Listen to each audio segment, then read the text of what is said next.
International markets had a shaky start with losses this morning after the collapse of those two U.S. banks. So the government has come in and they have taken over. They are now running those banks. Meantime, the White House is trying to shore up confidence in the banking system. Jared Hill has more.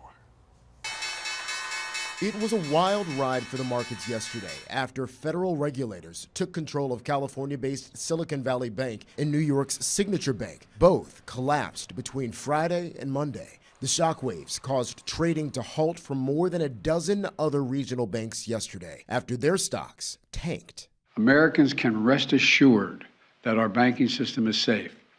Your deposits are safe. President Biden tried to project a message of calm while assuring folks with money in both failed banks their dollars are safe. Do you have any questions? FDIC officials greeted customers lined up outside of SVB's headquarters in Santa Clara, some withdrawing everything.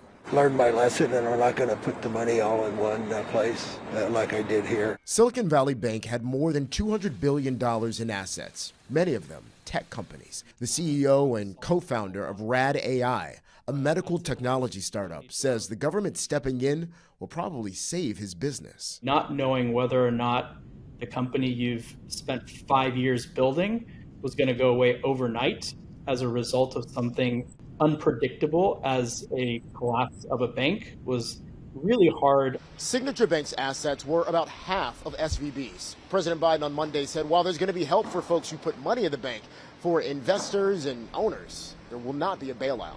CBS News has learned Silicon Valley Bank was operating without a chief risk officer for months.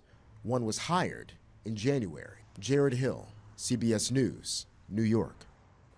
Silicon Valley Bank shareholders have filed a class action suit accusing the bank of disseminating false or misleading statements. Meantime, President Biden says he intends to ask Congress to strengthen the rules for banks in order to prevent future failures.